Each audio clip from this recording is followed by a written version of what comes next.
Hi and welcome to Studio SN. My name is Sara Naumann and today we're going to combine embossing plates and washi tape. Washi tape adds a beautiful touch to embossed backgrounds, and you can see the circles design here, which is layered with strips of washi tape, and then the whole piece has been sanded back so the white core of this painted cardstock shows through.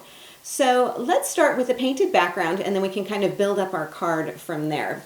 So I've started with a piece of cardstock that I painted blue, and I painted this with PaperArtsy's Fresco Finish chalk acrylic paints, and this is in Mermaid, a really pretty blue color. And I want to point out that I used the paint type that is opaque.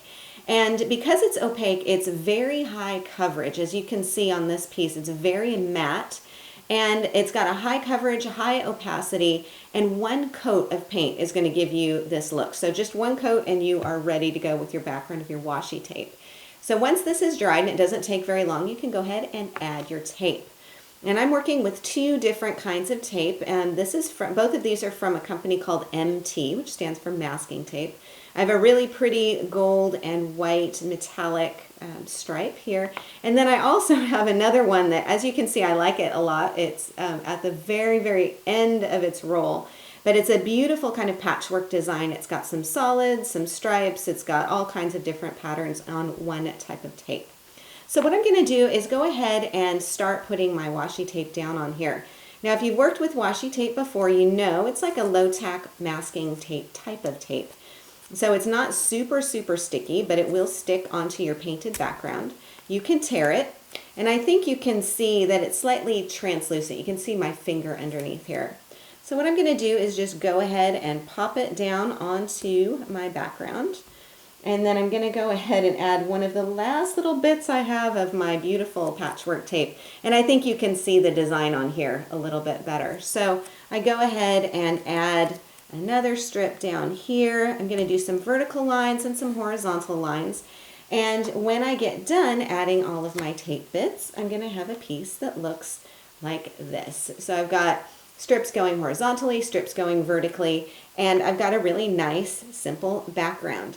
Now, because the washi tape is slightly translucent, whatever paper you put this onto is going to influence the brightness, if you will, of the tape. So let me bring in a piece of just plain white cardstock, and I'm going to show you with another bit of this gold tape how different it will look on the blue as opposed to simply putting it down onto the white. So you can see this is a little bit more subtle and this is much brighter, simply because it's on white cardstock as opposed to a painted cardstock.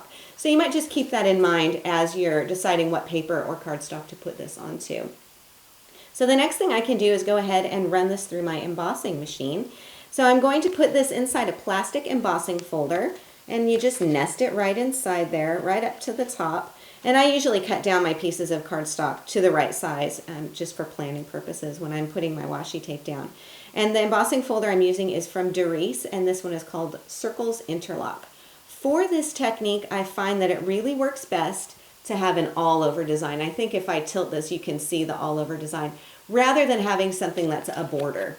So I'm just going to pop this in here. Now, you can use whatever embossing folder or whatever embossing machine you have. And I'm working with my Cuttlebug, so I'm going to bring in plate A, and then I'll pop down plate B. I'm going to put my embossing folder on top, and then grab another plate B, and then run the whole thing through my Cuttlebug. So you may need to make adjustments just depending on whatever embossing machine you happen to have.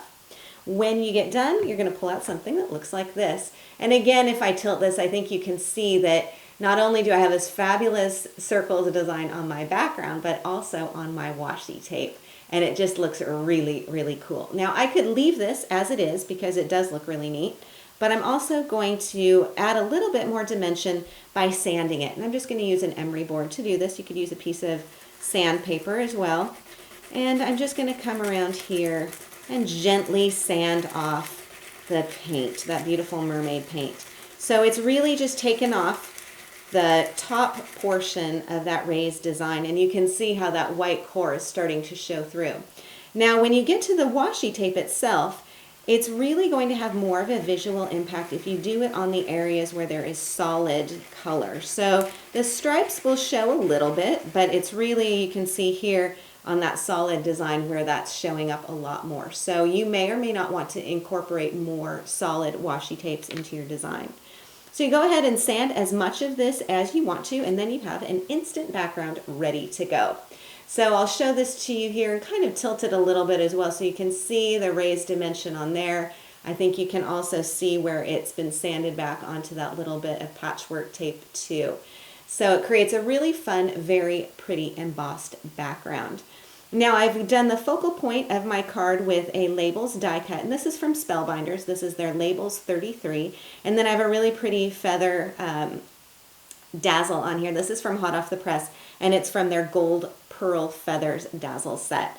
That has been mounted onto foam tape, trimmed around the outside edge, and then I put it up onto this little piece of black paper that I've done the die cutting with, and then added a little snippet of ribbon on there just to accent that piece. It's been the whole thing has been matted onto white, pink, and black to make a really striking card design, and one that I think would be really easy to replicate as well, just depending on what types of colors you use and what types of washi tape patterns you choose. So this is how you can do embossing with washi tape. If you like this technique, you might also enjoy my book, 20 to Make Washi Tape Cards. And this book features 20 washi tape techniques plus 20 alternate cards. So you can see here, here's one of the designs, complete instructions, and then an alternate design as well. So you get 40 card projects in all. And 20 to Make Washi Tape Cards is published by the award-winning UK publisher Search Press and is available in craft stores and online worldwide. I really hope you enjoyed today's show. For more ideas and inspiration, please stop by my website at saranaumann.com. Thank you for joining me on Studio SN, and I'll see you again next time.